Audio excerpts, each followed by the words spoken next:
muribuka mu kiganiro giheruka tuvuga ko umutwe wa M23 wafashe umujyi wa Goma nyuma y'imirwano ikomeye n'ingabo za Kongo, tukibaza igiye gukurikiraho dore ko ibintu byifashe ubu mu mujyi wa Goma ndetse no ku mupaka w'u Rwanda na Repubulika ya Demokarasi ya Kongo muri aka kanya.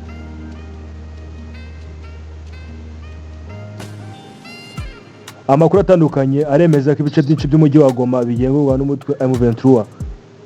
Mu gitondo cyo kuri uyu wa mbere, bamwe mu basirikare ba Repubulika ya Demokarasi ya Kongo FARDC batsinzwe n'umutwe wa M23 bambutse umupaka bakubungira mu Rwanda. Ibi bibaye nyuma y'uko abarwanyi ba M23 bigaruriye umujyi wa Goma. Ubuyobozi bw'uyu mujyi n'ubw'intara ya Kivu y'Amajyaruguru bugahungira muri Bukavu bukoresheje ubwato. Bamwe mu basirikare ba leta bari muri uyu mujyi bahisemo kwishyikiriza M23 bamburwa intwaro, abandi bahungiye mu Rwanda. Abahungiye mu Rwanda bakiriwe mu karere ka Rubavu. Inzego z'umutekano zabanje kugenzura ko nta ntwaro bafite. Abarenga 20 binje ku mupaka bitwaje imbunda zirimo n'amasaso bashyikiriza ingabo za Kongo z'u Rwanda. Uretse abasirikare ba FARDC n'abakozi bo mu muryango w'abibumbye bari Goma bahungiye mu Rwanda ndetse biteganyije ko bari buze kujyana mu Kigali bagacungirwa muri hoteli zitandukanye. Kugeza ubu ngubu M23 kugenzura umujyi wa Goma yatangaje ko ikirere cy'umujyi gifunze ndetse ko ibikorwa byose bibera mu kiyaga cya Kivu ku ruhande rwa Repubulika ya Demokarasi ya Kongo byahagaze. Uyu mutwe kandi wasabye abatuye uyu mujyi gutekana kubera ko kubohora umujyi byagezweho neza kandi ibintu biri ku murongo.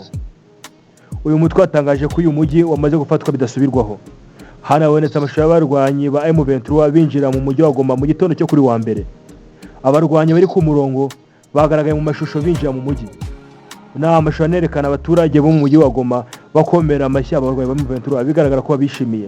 Aya mashusho yababaje abanyekongo bamwe na bamwe ku mbuga nkoranyambaga.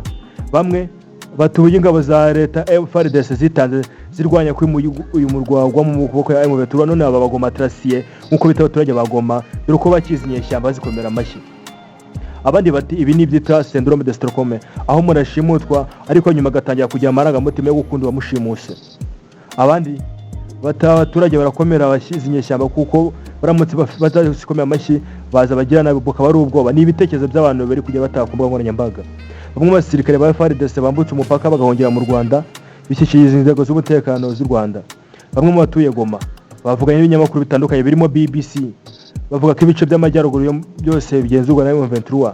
Umutwe u Rwanda rushinjwa gufasha ariko u Rwanda rutarahwemye kubigakana.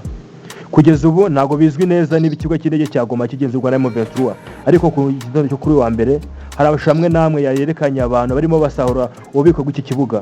Ibishobora gusobanura ko kitari kugenzurwa na gisirikare cya leta ya Kongo, nubwo bitazwi neza niba M23 ari kubigenzura. Nubwo yari tarafata iki kibuga cy'indege, ejo kuri cyumweru nimugoroba M23 yatangaje ko iki kibuga cy'indege gifunze kubera ko uyu mutwe bari bageze mu bice byo hafi aho ashobora kurasa buri ndege yose yajya kuri iki kibuga. Mongoma, umusozi muto uri ku kibuga cya Kivu, bivuga ko uyu mujyi naho ukure iri zina ndetse n'ikigo cya gisirikare cya Katino kitari kure ya Mongoma ni hamwe mu hantu h'ingenzi mu bya gisirikare kuri uyu mujyi. Amakuru avuga ko ahantu hose hagenzurwa na M23. Amakuru bimwe by'ibinyamakuru byo muri Goma aravuga ko imfungwa zazifungiye muri gereza ya Goma inyinshi zasohotse. Uruhande rwa leta ntacyo ravuga na n'isaha kubirimo kuba ndetse n'ibiri kuva ku mujyi wa Goma. BBC yanditse ko imipaka yombi ihuza u Rwanda na Kongo, imipaka ya la Corniche ariyo Grande Barriere na Petite Barriere, iyi mipaka isa niyegeranye cyane. Abakuru bavuga ko ari kunya abantu bake bahunga baturutse hakujya muri Kongo. Kuri iyi mipaka kuva ku cyumweru no kuwa mbere mu gitondo haca abantu barimo abakozi ba Loni n'imiryango mpuzamahanga ikorera Goma bahunguye umujyi wa Goma berekeza mu Rwanda. Hakurya haracyumvikana amasasu anyuzamo akaniyongera ndetse abantu bari Rubavu baravuga ko hari igisasu cyaguye hafi y'umupaka ya Corniche. Hari amabise yatanzwe n'u Rwanda ngatwara abantu b'abanyacyubahiro bavuye Goma. Ku ruhande rw'u Rwanda imipaka ijya muri Repubulika ya Demokarasi ya Kongo irafunzwe ndetse hano hegera na n'umuntu uva mu Rwanda agana hakurya kereka ari umunyekongo ushaka gusubira iwabo. Ni ku munyamakuru wa BBC yavuze, Jacques Mwambutsa yavuze. Abavuye Goma binjiye mu Rwanda babwiye abanyamakuru ko M23 itaragera ku mupaka ku ruhande rwa Goma kuko umupaka waho hakiboneka abasirikare bake ba FARDC, ariko ngo abakozi basanzwe mu mupaka barasa n'abawutaye bakigendera. Umutekano wakaje ku ruhande rw'u Rwanda kugiye kubera kumvika urufayo rw'amasasu hakurya. Biravuga ko hari imirwano iri kubera ku nkengero z'ikibuga cy'indege cya Goma.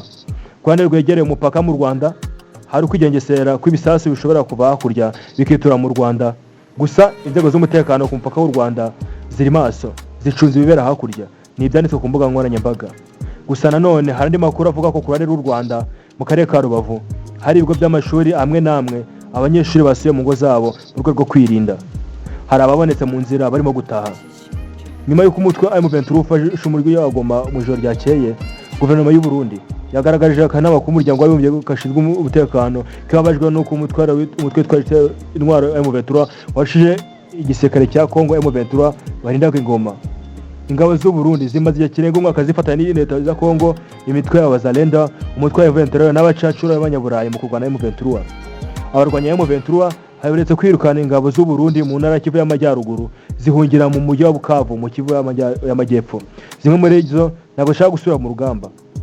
Mbere ko Goma ifatwa mu rukera rwo kuri uyu wa mbere, ambasaderi w'u Burundi muri Loni yitwa Zefere Maniratanga yavuze ko uyu mujyi ugiye kubamo akavuyo. Uyu mudiplomate yabwiye abahagarariye ibihugu by'akanama kabishinzwe ibigo bya Loni ati umujyi ugiye kubamo akavuyo, yongera ko umutekano ushaka kuzamba mu karere kombi mu Burundi ndetse na demokarasi ya Kongo iherereyemo. Ambasaderi Maniratanga yavuze ko nta cyakanama ka Loni gashinzwe umutekano karimo gufasha Leta ya Kongo ikomeje gutsindwa na M23. Yongera ko itegeko rigenga ubusugire bw'igihugu ririmo kuvogerwa. Muri iyo nama yaberaga New York ku cyicaro cya Loni, ambasaderi w'u Rwanda mu muryango w'abibumbye Ernest Rwamucyo yeretse akanama kashinzwe umutekano ku isi k'ingabo zashyiraho kurinda abasivile no gusenya umutwe w'iterabwoba wa FDLR zifatanyije n'iza FARDC n'indi mitwe iri kwica abatutsi bo mu burasirazuba bw'iki gihugu. Ikibazo cy'igihugu mu mutekano muri iki gihugu cya Kongo kimaze imyaka myinshi cyane, ariko mu kwezi kwa mbere muri uyu mwaka cyongeye gukaza umurego nyuma y'uko M23 itangaje ko igiye gufata Goma. Muri iyo nama idasanzwe y'akanama kashinzwe umuryango w'abibumbye gashinzwe amahoro ku isi, Minisitiri w'Amagara Demokarasi ya Kongo Therese Kayikangwa Vanere yongeye gushinja u Rwanda avuga ko ari rwo kurwana n'ingabo za Kongo. U Rwanda rwagaragaje inshuro nyinshi ko nta ngabo ziri muri demokarasi ya Kongo ndetse rugaragaza ko nta nyungu n'imwe rwakuramo kuzoherezayo. Ambasaderi w'u Rwanda mu muryango w'abibumbye yabwiye akanama ka Loni gashinzwe umutekano ko muri Repubulika ya Demokarasi ya Kongo hari imitwe irenga 250 ikomoka imbere mu gihugu, na M23 ihanganye na ingabo za Kongo nayo iri muri iyo mitwe. Hari indi mitwe 14 ikomoka hanze harimo na FDLR. Yagaragaje ko u Rwanda nta kibazo ruteje kuri MONUSCO ndetse ko nta n'umuntu ukwiye kubangamira umutwe ushinzwe kurinda amahoro, ariko ibikorwa by'izo ngabo ngo ntabwo zijyanye n'inshingano zashyiriweho. Ati u Rwanda nta kigabo riteze kuri MONUSCO ndetse n'umuntu ukwiye guhungabanya abashinzwe kugarura amahoro, ariko ko ibimenyetso bimeze birivugira.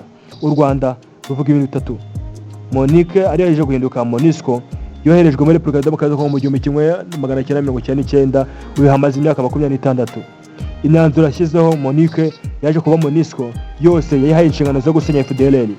Ariko ikibabaje ni uko kuva MONUSCO yajya muri Repubulika ya Demokarasi ya Kongo ikibazo cy'umutekano muke cyakomeje kwiyongera.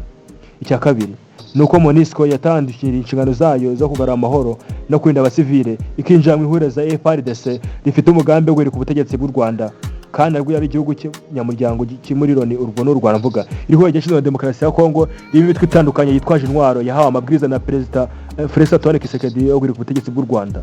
Yongera hati iki kibazo tugiha uburemere gikwiye.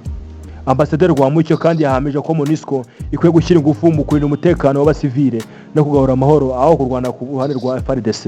Ati MONUSCO ishyigikira FDLR mu mutwe wafatiye ibihano na Loni n'abacacura b'abanyaburayi kandi bihabanye n'amasezerano ya Loni yo mu 1989. Ati ibi ntibyumvikana. MONUSCO yisanga mu ntambara yari kwiye kuba nahibogamiye. Ati igomba gushyira imbaraga mu kuzirinda abasivile by'umwihariko abavuye mu byabo aho kurwana ku ruhande rwa FARDC. Mu Rwanda yashamirije impande zombi yatangaje ko Afurika y'Epfo 9 bari mu butumwa bwa FARDC bafuye mu rugamba, abandi 3 bo muri Malawi n'umwe wo muri Rigwe nabo biciwe muri iyi ntambara. Ambasaderi Rwamucyo yahamije ko iyi mitwe irimo Wazalenda na FDLR yakoze ibyaha bikomeye kandi ifite ingaruka ku bantu bagiye batandukanye, kuba ingabo zakizwe na Loni zidakwiye kwifatanya n'imitwe ikora ibikorwa nk'ibi ngibi. Ubutumwa bwa MONUSCO nibwo buhabwa ingingo y'imari nini ugereranyije n'ahandi hose hari ingabo za Loni zishinzwe kugarura amahoro mu bihugu bitandukanye. Uruhande rwa Leta ya Kongo kujya ku cyumweru mu ijoro rwari rusaba ikizikare kurwana ku mujyi wa Goma ngo nufatwe. Ntabwo birasobanuka neza niba M23 kugenzura umujyi wose wa Goma cyane bafashe ibice bimwe na bimwe. Ibinyamakuru muri Repubulika ya Demokarasi ya Kongo biravuga ko abategetsi ba gisirikare muri Kivu ya ruguru n'abandi bategetsi b'uyu mujyi benshi bahugiye Bukavu mu ijoro ryo ku cyumweru rishira ku wa mbere baciye mu nzira ya Kivu. Andi bashakira kubivuga mu nkoranyambaga yatangaje ko abajya batangaza bavuze ko ari kuri wa mbere yereka abasirikare ba FARDC na Wazalendo bari hamwe ari benshi hafi ikibuga cy'indege basa n'abahagaritse imirwano. Ingabo za Irigwe ziri mu butumwa bwa MONUSCO nizo zatangaje amashusho zivuga ko ari abarwanyi ba FARDC bari gushyira intwaro hasi ku kigo cy'izi ngabo za Rusayo ni bunyege za Goma. Uyu mujyi utuye n'abaturage barenga miliyoni 2, imaze iminsi 3 badafite amashanyarazi n'ingaruka z'imirwano mu nkengero zabo. Abatuye benshi bari kuva mu nzu zabo. Ni BBC yagiye byandika mu ijoro rya Perezida Antoine Tshisekedi yakoranyije inama idasanzwe y'umutekano yigaga ku bintu byifashe gutya muri Goma. Ibikari byakurikiye akanama ka Loni gashinzwe umutekano ku isi twavugaga mu kanya. Abagize inama ahanini basabye umutwe wa M23 gusubira inyuma ukava muri umujyi wa Goma, banashinja u Rwanda gushyigikira M23, banasaba guhagarika ubwo bufasha. Umuryango w'ibihugu bya Afurika y'Iburasirazuba nawe wavuze ko Perezida w'u Rwanda na Repubulika ya Demokarasi ya Kongo bazahura mu nama yihutirwa kuri amakimbirane iteganyije kuwa 2. Mu itangazo yaciye ku muvugizi we, umunyamabanga mukuru wa Loni Antonio Guterres yarasabye u Rwanda kureka gufasha M23 no kuvana ingabo zarwo ku butaka bwa Kongo, na M23 yahise guhagarika imirwano no kuva mu bice yafashe. Ibyo yabikoze nyuma y'uko abasirikare ba MONUSCO bagira kuri 13 biciye mu mirwano bafashe ingabo za leta kurwana ku mujyi wa Goma. Mu nama y'umutekano ya Loni yateranye kuri iki cyumweru, ibihugu nka Leta Zunze Ubumwe za Amerika, Ubwongereza n'Ubufaransa nabyo byasabye u Rwanda kureka gufasha umutwe wa M23. U Rwanda rwasibye kubakana ibi ngibi rushinjwa. M23 ifashe Goma nyuma yo gufata umujyi wa Sake ku itariki ya 23 mu kwezi kwa mbere. Abasesenguye by'intambara baragaragaza ko n'umujyi wa Bukavu ushaka gufatwa. Ngende Dominique Xavier Manirakiza.